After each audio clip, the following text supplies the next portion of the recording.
Sir, ബംഗ്ലാദേശിന് മുന്നറിയിപ്പ് നൽകിയിരിക്കുകയാണ് India. അതായത് ഇന്ത്യയിലെ ബംഗ്ലാദേശിലെ ഇന്ത്യൻ ഹൈക്കമ്മീഷന് നേരെയൊക്കെ ആക്രമണമുണ്ട്. ഈ അതിർത്തികളിൽ ബംഗ്ലാദേശ് ആക്രമണം നടത്തുന്നു, ജിഹാദിസം നടത്തുന്നു, അങ്ങനെ വലിയ കലാപങ്ങൾ ബംഗ്ലാദേശിൽ ഉണ്ടാകുന്നു. ഹിന്ദുക്കളെ മുഴുവൻ കൊല്ലുന്നു. ഇതൊന്നും ഇവിടുത്തെ മാധ്യമങ്ങൾ കാണില്ല. മുസ്ലിങ്ങളെ തൊട്ടാലേ അവർക്ക് വേദനിക്കൂ, ഹിന്ദുക്കളെ തൊട്ടാലൊന്നും അവർക്ക് വേദനിക്കില്ല. അപ്പോ ബംഗ്ലാദേശ് വല്ലാത്തൊരു കലാപ ഭൂമിയാക്കി മാറ്റുന്ന, ഹിന്ദുക്കളെ മാത്രം ലക്ഷ്യമിട്ട് യൂനസ് നടത്തുന്ന ഈ വൃത്തികെട്ട നാടകം, അതിന് ഇന്ത്യയുടെ മറുപടി എങ്ങനെയായിരിക്കും?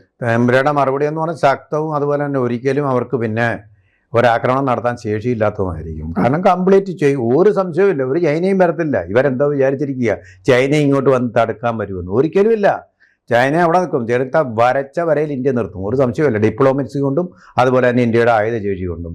പോയി കഴിഞ്ഞാൽ ചൈനയ്ക്ക് ഇപ്പോൾ 2ാം സ്ഥാനമുണ്ട് ലോകത്തിലെ സാമ്പത്തിക ശക്തി. ഇപ്പം അത് കളയും, നമ്മൾ അത് തീർത്തു കൊടുക്കും. ഇപ്പം തന്നെ വേൾഡ് ട്രേഡ് കോൺഗ്രസ്സിൽ അവർ പോയിട്ട് പരാതി കൊടുത്തിരിക്കുക ഇന്ത്യക്കെതിരെ ചൈന. കാരണം അവർക്ക് താങ്ങാൻ പറ്റുന്നില്ല ഇന്ത്യയുടെ പ്രകാരം. ഇന്ത്യയുടെ ചുങ്കും താങ്ങാൻ പറ്റാതെ നിവർത്തിയില്ല. ചൈനയെ പോലൊരു വലിയ രാജ്യം പോയി കേസ് കൊടുത്തിരിക്കുക, പരാതി പോയിരിക്കുക. മനസ്സിലായില്ലേ? അതിശക്തമായിട്ടുള്ള സാമ്പത്തിക പ്രകാരം നമ്മൾ കൊടുക്കുന്നുണ്ട്, ഇന്ത്യയുടെ സമ്മർദ്ദം. മനസ്സിലായില്ലേ? അപ്പൊ അങ്ങനെ സ്ഥിതിക്ക് അമേരിക്ക അവരുടെ ശത്രുവായിട്ട് തന്നെ ഉണ്ട്. ശത്രുതയൊന്നും മാറിയിട്ടില്ല അമേരിക്കയെ വേണ്ടിയിട്ടുള്ളത്. പാകിസ്ഥാൻ നല്ല ഒരു തേപ്പ് തേച്ചു. അമേരിക്കയുടെ അടിമ ദാസ്യ രാജ്യമായിട്ട് അത് മാറി. മനസ്സിലായി? വലിയൊരു പ്രഹരമാണ്. അപ്പം അമേരിക്കക്കെതിരെ അവരുടെ ഒരു ആയുധമായിരുന്നു പാകിസ്ഥാൻ എന്ന് പറയുന്നത്. ഒരു രാജ്യമായിട്ടല്ല അവർ കണക്കാക്കിയത്. മനസ്സിലായോ? അവരുടെ ഒരു ആയുധമായിട്ടാണ് കണക്കാക്കിയത്. അവരുടെ ഏറ്റവും വലിയ ഫലപ്രദമായ വെപ്പണായിരുന്നു. അതിപ്പോൾ നിഷ്പ്രയോജനമായി. അവരിപ്പോൾ ഗാസയിൽ സമാധാനം ഉണ്ടാക്കാൻ പോവുക, പട്ടാളക്കാരെല്ലാം കൂടി. ഇതാ പരുവം. അപ്പോൾ നമുക്ക് പാകിസ്ഥാൻ്റെ പട്ടാളക്കാരെ ഇപ്പോൾ പേടിക്കണ്ട. അവിടെ ആഭ്യന്തര കലാപം ഉണ്ടാവും പോകും. പട്ടാളത്തിൻ്റെ ഒരു വിഭാഗം, ജനാധിപത്യം എന്ന് പറയുന്നതിൻ്റെ ഒരു വിഭാഗം. അതിൻ്റെ കൂടെ ഇമ്രാൻ ഖാന് 17 വർഷം, അയാളുടെ ഭാര്യയ്ക്കും 17 വർഷം ആണേ ശിക്ഷ കൊടുത്തിരിക്കുക. അത് സഹിച്ചിരിക്കുമെന്നാണോ പറയുന്നത് പാകിസ്ഥാൻ ജനത? വളരെ പോപ്പുലറായിട്ടുള്ള നേതാവാണ് അദ്ദേഹം. രാഹുൽ ഗാന്ധിയെ പോലൊന്നും അല്ല, വളരെ പോപ്പുലറായിട്ടുള്ള നേതാവാണ്. അവിടെയുള്ള താലിബാൻകാർ, തെഹ്രീക്ക് താലിബാൻകാർ മുഴുവൻ ഇയാളുടെ കൂടെ. അവരിങ്ങനെ പ്രകടനവും പ്രതിഷേധവും ഒന്നും അല്ല നടക്കുന്നത്, കൊടുക്കേണ്ടടുത്ത് വെച്ച് കൊടുക്കും. അവർ സംഭവിക്കാൻ പോകുന്ന നമുക്കിനി കാണാം. ഒരു മാസത്തിനുള്ളിൽ അവർ സമയമെടുക്കും തയ്യാറാണ്. അങ്ങനെ ഇരിക്കുന്ന ഒരു സന്ദർഭത്തിൽ ഈ ബംഗ്ലാദേശിൽ ഇപ്പം മുഹമ്മദ് യൂനസ് എന്ന് പറയുന്ന യൂനച്ച് എന്നും പറഞ്ഞുകൊണ്ട് ആണും പെണ്ണും കെട്ടത് ഷേക്സ്പിയർ യൂസ്ലെസ് എന്ന് പറഞ്ഞു. യൂനച്ച് തുറന്ന് ഞാൻ പറയാം, യൂനച്ച് പറ്റില്ലെങ്കിൽ ഇറങ്ങി പോണവാ. എന്തിനവിടെ കെട്ടിക്കിടന്നത്? ആ ഹിന്ദുക്കളെ കൊണ്ടുവന്നതിന് അധ്യക്ഷത വഹിച്ചുകൊണ്ട് ഫ്രിഞ്ച് എലിമെൻറ്റ്സ്, അയാൾ പറയുന്നത് എന്താണ്? Fringe elements. അവിടുത്തെ ഒരു ചെറിയ വിഭാഗം ആൾക്കാരാണ് ഇങ്ങനെ ചെയ്യുന്നതെന്ന്. അത് തടയേണ്ടത് തൻ്റെ അല്ലേ, താനല്ലേ സമ്മാനവും വാങ്ങിച്ചുകൊണ്ടിരിക്കുന്നത്, നൊബേൽ സമ്മാനവും വാങ്ങിച്ചുകൊണ്ടിരിക്കുന്നത്. സമാധാനത്തിന്റെ അവിടെ സമാധാനം ഉണ്ടോ? ഞാൻ ചോദിക്കുന്നത്, താൻ കയറിയിട്ട് ഇതുവരെ സമാധാനം ഉണ്ടായോ? ഹിന്ദുക്കളെ കൊന്നതിന് അയാളുടെ ജീവൻ നിങ്ങൾക്ക് തിരിച്ചു കൊടുക്കാൻ കഴിവുണ്ടോ? നാണമില്ലേ അധികാരത്തിൽ കടിച്ചു തൂങ്ങിയിരിക്കാൻ? തെരഞ്ഞെടുപ്പ് നടക്കുമെന്ന് സംശയമാണ് തന്നെ. അട്ടിമറിയ തെരഞ്ഞെടുപ്പ് വിശ്വാസമില്ല ജമായത്തെ ഇസ്ലാമിക്ക്. തെരഞ്ഞെടുപ്പ് വന്നു കഴിഞ്ഞാൽ അവാമി ലീഗിന് വല്ലതും കിട്ടുമെന്ന് വിചാരിച്ചിട്ട് അവാമി ലീഗിനെ അങ്ങ് ഒഴിവാക്കിയേ. പക്ഷേ അവിടെ ഒരു മത്സരം നടക്കും. ജമായത്തെ ഇസ്ലാമി എന്ന് പറയുന്ന അംഗസംഖ്യ ഈ പറഞ്ഞ പോലെ വളരെ കുറവാണ്, അക്രമം വളരെ കൂടുതലാണെങ്കിലും. അപ്പോൾ അവർ തോൽക്കുമെന്നൊരു പേടിയുണ്ട്. അതുകൊണ്ട് ജനാധിപത്യവും തെരഞ്ഞെടുപ്പും അട്ടിമറിക്കാനുള്ളതെല്ലാം അവർ ചെയ്യും. ഷെയ്ഖ് മുജിബുർ റഹ്മാന്റെ പ്രതിമ ധാക്ക യൂണിവേഴ്സിറ്റി അറിയാമോ? ധാക്ക യൂണിവേഴ്സിറ്റി വലിയ പാരമ്പര്യമുള്ള യൂണിവേഴ്സിറ്റിയാണ്. ആ യൂണിവേഴ്സിറ്റിയിലെ കുട്ടികളാണ് പാകിസ്ഥാൻ്റെ അതിക്രമങ്ങൾക്കെതിരെ തെരുവിലിറങ്ങി. അവരെയാണ് ഇന്ത്യൻ പട്ടാളം സഹായിച്ചത് മനക് ഷായുടെ നേതൃത്വത്തിൽ, അഭിമാനപൂർവ്വം. ഇന്നും നമ്മുടെ ഞരമ്പുകളിൽ അതിൻ്റെ അഭിമാനമുണ്ട്. അറിയാമോ ലോക ഭാഷാ ദിനം ആചരിക്കുന്നത് എന്നാണെന്ന് അറിയാമോ? തനിക്കറിയാമോ? ലോക ഭാഷാ ദിനം ആചരിക്കുന്നത് ബംഗ്ലാദേശിലെ ധാക്ക യൂണിവേഴ്സിറ്റിയിലെ ചുണക്കുട്ടികൾ പാകിസ്ഥാൻ ഉറുദു അടിച്ചേൽപ്പിച്ചതിനെതിരെ നടത്തിയ പ്രതിഷേധം. ആ വെടിവെപ്പിൽ ധാക്ക യൂണിവേഴ്സിറ്റിയിലെ കുട്ടികൾ മരിച്ചു തെരുവിൽ വീണു.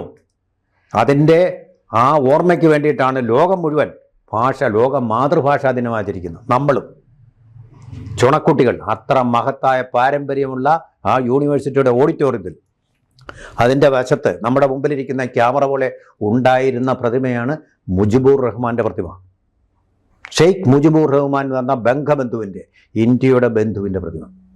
അതെടുത്ത് മാറ്റിയിട്ട് ഇപ്പം മരിച്ചൊരു പയ്യനുണ്ടല്ലോ, അവൻ്റെ പേരെന്തൊരു ഒമർ ഫാദി അല്ലേ? താൻ പാതി ദൈവം പാതി, അവൻ്റെ പ്രതിമയാണ് ഇപ്പോൾ എടുത്തു വെച്ചിരിക്കുന്നത്. എന്തൊരു കൃതജ്ഞത, എന്തൊരു നന്ദികേട്. മതം കയറി അവരുടെ ശരീരം മുഴുവനും, മസ്തിഷ്കം മുഴുവനും, ആത്മാവിനെ മുഴുവനും സാത്താൻ വന്ന് മനുഷ്യനെ ബാധിക്കുന്ന പോലെ ബാധിച്ചിരിക്കുക. അതാണ് സംഭവിച്ചിരിക്കുന്നത്. എന്ത് ദുഷ്ടത്തരം അവർ കാണിക്കുന്നത്. സ്വന്തം രാഷ്ട്രപിതാവിനോട് ചെയ്ത നിന്ദ. ഇവിടെ ഒരു പദ്ധതിക്ക് മഹാത്മാഗാന്ധിയുടെ വേറൊരു പദ്ധതി ആക്കിയപ്പോൾ ആ പേരൊന്ന് മാറ്റി എന്ന് പറഞ്ഞ് എന്തൊരു ബഹളമാണ്. നീ ബഹളം നടത്താൻ പോവാ. അവിടെ അതല്ല, അതിൻ്റെ രാഷ്ട്രപതിയെ തന്നെ എടുത്ത് മാറ്റിയത് അവിടുന്ന്, ബംഗ്ലാ യൂണിവേഴ്സിറ്റിയിൽ, ഡാക്ക യൂണിവേഴ്സിറ്റിയിൽ നിന്ന്. മനസ്സിലായോ? അതിൻ്റെ അധ്യക്ഷത വഹിച്ചുകൊണ്ടിരിക്കുകയാണ് ഈ നമ്മുടെ മുഹമ്മദ് യൂനസ്. അതാണിപ്പോൾ അവിടെ നടന്നുകൊണ്ടിരിക്കുന്നത്. അയാളെ കൊണ്ട് ഒന്നിനും കൊള്ളില്ല എന്നുള്ളതാണ് അർത്ഥം. എങ്ങനെയോ ആരോ കൈക്കൂലി കൊടുത്താൽ മറ്റേ സമാധാനത്തിനുള്ള സമ്മാനം വാങ്ങിച്ചാന്ന് തോന്നുന്നു. ഇതിലും ഭേദം ട്രംപിന് കൊടുക്കുമായിരുന്നു തോന്നുന്നു. അത്തരം ഒരു മനുഷ്യനാണ്. ഈ തെരഞ്ഞെടുപ്പ് ചൊവ്വ നേരെയൊന്നും നടക്കുകയില്ല. അയാൾക്ക് അതിനുള്ള പ്രാപ്തിയില്ല, കഴിവുമില്ല, ഭരണപരിചയമുണ്ടോ, ഒന്നുമില്ല. അപ്പോൾ ബംഗ്ലാദേശ് പാകിസ്ഥാനെ പോലെ ഒരു വൻ തകർച്ചയിലേക്ക് പോയിരിക്കുക. ഇനി വേറൊരു ദിവസം കേൾക്കണോ, നമ്മുടെ അസം, അരുണാചൽ പ്രദേശ്, നാഗാലാൻഡ് മുഴുവൻ സംസ്ഥാനങ്ങളും ഗ്രേറ്റർ ബംഗ്ലാദേശ് ആണെന്ന് പറഞ്ഞ് ഈ മരിച്ച പയ്യനൊരു പടവും കാണിച്ചു കഴിഞ്ഞിട്ട്, അവൻ ജീവിച്ചിരുന്നെങ്കിൽ ഇനിയും ഇന്ത്യ മുഴുവൻ അവൻ്റേതാണെന്നും പറഞ്ഞ് അവൻ പടം വെച്ചേരും. നന്നായിപ്പോയി. വാളെടുത്തവൻ വാളവൻ.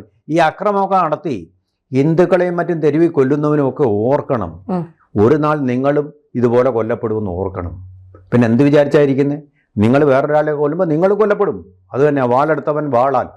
അത് തന്നെ, അജ്ഞാതൻ വന്നു, വെടിവെച്ചു, മരിച്ചു. ഒരള്ളായും ഉണ്ടായില്ലല്ലോ രക്ഷിക്കാൻ. എന്തേ നീ മതത്തിന് വേണ്ടിയല്ലേ കടന്ന് പാടപൊട്ടിയത്? എന്തേ നിന്റെ അള്ളാഹ് നിന്നെ വന്ന് രക്ഷിക്കാഞ്ഞത്? അള്ളാഹ് ഇത്തരം ജിഹാദികൾക്ക് കൂട്ടി നിൽക്കല്ലേ? അത് പവിത്രമായ ഒരു ആളല്ലേ, ദൈവമല്ലേ? അദ്ദേഹം ഈ മതഭ്രാന്ത് പിടിച്ചവന്മാർക്കൊക്കെ നിൽക്കാനുള്ളതല്ല. നട്ടഭ്രാന്ത് പിടിച്ചിട്ടാണ് നീ ഇങ്ങനെയുള്ള വിപ്ലവങ്ങളൊക്കെ കാണിക്കുന്നത്. ഏത് ജമാഅത്തെ ഇസ്ലാമിക്കാരനെ ഇന്ത്യ ലോകം മുഴുവൻ അങ്ങ് ഇസ്ലാം മത സാമ്രാജ്യം ഉണ്ടാക്കാറുണ്ട്. കുറച്ച് നാളത്തേക്കൊക്കെ പറ്റും, പിന്നെ ജനങ്ങൾ തിരിച്ച് അവരവരുടെ വിശ്വാസത്തിലേക്ക് പോകും. സോവിയറ്റ് യൂണിയനെ എത്ര നാൾ പിടിച്ചു വെച്ചു നിങ്ങൾ? ഓർത്തഡോക്സ് സഭയിലേക്ക് പോയില്ലേ? ഓർത്തഡോക്സ് പള്ളികളിലേക്ക് അവർ നിരനിരയായിട്ട് പോയില്ലേ? പള്ളിമണികൾ മുടക്കിയില്ലേ? പ്രാർത്ഥിച്ചില്ലേ? വിശ്വാസങ്ങളെ അങ്ങനെ തടഞ്ഞു നിർത്താൻ പറ്റില്ല. ഹിന്ദു വിശ്വാസം, ഒരു ഹിന്ദുവിനെ കൊണ്ടാൽ ഹിന്ദു വിശ്വാസം ഇല്ലാതാക്കാമോ? ഒരു ക്രിസ്ത്യാനിയെ കൊണ്ടാൽ ക്രിസ്ത്യൻ വിശ്വാസം ഇല്ലാതാക്കാമോ? ചുമ്മാ ജമാഅത്തെ ഇസ്ലാമി എന്ന് പറയുന്നതിനെ തന്നെ നിരോധിക്കണം. അതെ, യൂനസ് ഭയക്കുന്നത് ഷെയ്ഖ് ഹസീനയാണ്. അതായത് അവാമി ലീഗിനെ നിരോധിച്ചപ്പോ വീണ്ടും തെരഞ്ഞെടുപ്പ് വന്നാൽ ഇവർ ജയിക്കുമോ, ഷെയ്ഖ് ഹസീന തിരിച്ചു വരുമോ, അമേരിക്കൻ താല്പര്യങ്ങൾ ബംഗ്ലാദേശിൽ നടപ്പാക്കാതെ പോകുമോ എന്നൊക്കെയുള്ള ഒരു വല്ലാത്ത ഇതാണ് ഈ ജനങ്ങളെ മതത്തിന്റെ പേരിൽ യൂനസ് തമ്മിലടിപ്പിക്കുന്നത്. ഈ ഇന്ത്യയുടെ കിഴക്കൻ സംസ്ഥാനങ്ങളൊക്കെ ഞങ്ങൾ ഇങ്ങ് എടുക്കും എന്നാണ് യൂനസ് ഭയപ്പെടുത്തുന്നത്. അങ്ങനെ എടുക്കാൻ വന്നാൽ യൂനസിന്റെ കഴുത്തിന് മുകളിൽ തല കാണുമോ? അത് കാണുമോന്നും അതിലെ ബംഗ്ലാദേശ് അവിടെ കാണുമോ? ചിറ്റഗോങ് കട്ട് ചെയ്താൽ പിന്നെ ബംഗ്ലാദേശ് ഇല്ല. ആ കടലിൽ കൂടെ ബംഗാൾ സമുദ്രത്തിൽ കിടന്ന് ഒഴുകും, അനാഥ പ്രേതം ഒഴുകുന്ന പോലെ ഒഴുകും. അതാണ് സംഭവിക്കുന്നത് ചിറ്റഗോങ് കട്ട് ചെയ്താൽ. അതിന് നമുക്ക് ഇന്ത്യക്ക് ചിറ്റഗോങ് നമ്മുടെ പിന്നെ കോഴിക്കഴുത്താണ്. കോഴിക്കഴുത്തൊന്നും മുറുക്കാനുള്ള ആയുധങ്ങളൊക്കെ നമ്മുടെ കയ്യിലുണ്ടെന്നേ. ഒന്ന് കട്ട് കഴിഞ്ഞാൽ തല ഇങ്ങിരിക്കും, ശരീരം ആ വെള്ളത്തിൽ കൂടെ കിടന്ന് പിന്നെ അകത്തിൽ കൂടെ കിടന്ന് ഒഴുകും. മമതാ ബാനർജിക്ക് അതിന് കഴിവുണ്ടോ? അവർ പിടിച്ച് നിർത്താൻ കഴിവുണ്ടോ? പാചകമടിയല്ല മമതാ ബാനർജിയെ കൊണ്ട് പറ്റുമോ? അതാ എന്തെങ്കിലും കുന്തം ചെയ്യാൻ പറ്റുമോ? ബംഗാൾ ഉൾക്കടലിൽ കൂടെ കിടന്ന് ഒഴുകുന്നേ, വന്ന് തീരത്തടിഞ്ഞു കഴിഞ്ഞാൽ നമ്മുടെ ഒരു അടുത്ത സംസ്ഥാനമായിട്ട് നമുക്ക് എടുക്കുകയും ചെയ്യാമെന്ന്. അത്രയ്ക്കൊന്നുമില്ല ബംഗ്ലാദേശിന് അത്രയ്ക്ക് ശക്തിയുമില്ല. ഇന്ത്യയുടെ പാകിസ്ഥാനെ നേരിടാൻ ശക്തിയില്ല. ചൈനയെ നേരിടാൻ ശക്തിയുള്ള രാജ്യമാണ് ഇന്ത്യ. അത്രയും സൈനിക ശക്തി നമ്മൾ ആർജിച്ചിട്ടുണ്ട്. പിന്നെ എന്തെങ്കിലും പ്രശ്നം വന്നാൽ റഷ്യ നമ്മളോടൊപ്പം നിൽക്കും, ഒരു സംശയവും വേണ്ട. ഐക്യരാഷ്ട്രസഭയിൽ വീറ്റോ ചെയ്യണമെന്ന് വെച്ചാൽ ആ വീറ്റോയും ചെയ്യും. അതുകൊണ്ട് കൂടുതലും എടുക്കൊന്നും കാണിക്കണ്ട, പരമാവധി നമ്മൾ ക്ഷമിക്കും. ഇപ്പോൾ അല്ലെങ്കിൽ കുറച്ച് കഴിയുമ്പോൾ ബരാക്ക അണക്കെട്ട് ആ അണക്കെട്ടൊന്ന് തുറന്നു വിട്ടാൽ മതി, ബംഗ്ലാദേശ് അല്ലാതെ തന്നെ ഒഴുകിപ്പോകും. അതുപോലെ നമ്മുടെ കയ്യിലിരിക്കുകയാണ് സംഗതികളെല്ലാം. അത് ബംഗ്ലാദേശിന് അണുബോംബുണ്ടോ? നമുക്കുണ്ടതെല്ലാം. അതുകൊണ്ട് ബംഗ്ലാദേശ് അതൊന്നും നോക്കാതെ കളിക്കുമെന്ന് എനിക്ക് തോന്നുന്നില്ല. സുരക്ഷിതയായിട്ട് ഷെയ്ഖ് ഹസീന ഇന്ത്യയിൽ തന്നെ ഇരിക്കും.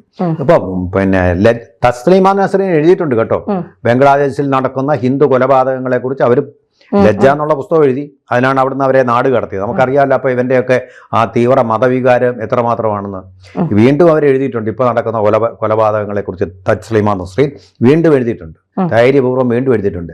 എന്നിട്ട് ഇന്ത്യ അഭയം പോലും കൊടുത്തില്ല, വർഗീയ പ്രീണനം മാനിച്ച്. ഇവിടുത്തെ മുസ്ലിങ്ങൾക്ക് അത് ഇഷ്ടപ്പെടില്ലെന്ന് വിചാരിച്ച് അവർക്ക് അഭയം കൊടുത്തില്ല. നമ്മൾ ദലൈലാമയ്ക്ക് അഭയം കൊടുത്തു, ഇപ്പോൾ ഷെയ്ഖ് ഹസീനയ്ക്കും അഭയം കൊടുത്തു. പക്ഷേ നമ്മൾ ഒരിക്കലും തസ്ലീമ നസ്രീന് അഭയം കൊടുത്തിട്ടില്ല. അത് ഓർക്കണം. അവരാണ് ഈ ഇങ്ങനെ നടക്കുന്ന ഹിന്ദു ഹത്യയെക്കുറിച്ച് ആദ്യമായി ലോകത്തോട് പറഞ്ഞ ഒരു ഡോക്ടറാണ്, പറഞ്ഞ ഡോക്ടർ. മനസ്സിലായില്ലേ? ഇവിടെ ആണെങ്കിൽ ഒരു ഡോക്ടർ മുഖത്ത് മതദേഹം എല്ലാം വാർത്ത കൊണ്ട് മറച്ചു പോയി. നിതീഷ് കുമാർ ആരാ ഇതെന്ന് കാണാൻ വേണ്ടിയിട്ട് അതൊന്ന് തെറ്റാണങ്ങേര് ചെയ്ത് ഒന്നേ ഉള്ളൂ. ഡോക്ടറായിട്ട് ഞാൻ ജോയിൻ ചെയ്യുന്നില്ലെന്ന് പറഞ്ഞ് പ്രതിഷേധിച്ച് പോയിരിക്കുക. അതാണ് ഇവിടുത്തെ ഡോക്ടർ. മനസ്സിലായില്ലേ? ഇതൊക്കെ നമ്മളെ ഏത് മതത്തിൻ്റെ ആയാലും, ഞാൻ പറയുന്നത് ഇസ്ലാം മതത്തിൻ്റെ മതം, ഏത് മതമാണെങ്കിലും മനുഷ്യനാദ്യം, മതം പിന്നെ. ആ ഒരു വിചാരം ഉണ്ടാവണം. മനുഷ്യനാദ്യം. മനുഷ്യനാണ് ഈ മതങ്ങളെല്ലാം സൃഷ്ടിച്ചെന്നൊരു ബോധം വേണം. അല്ലെങ്കിൽ പിന്നെ ഡോക്ടർ പരീക്ഷയ്ക്ക് പഠിച്ചിട്ട് എന്താ കാര്യം? അതെ.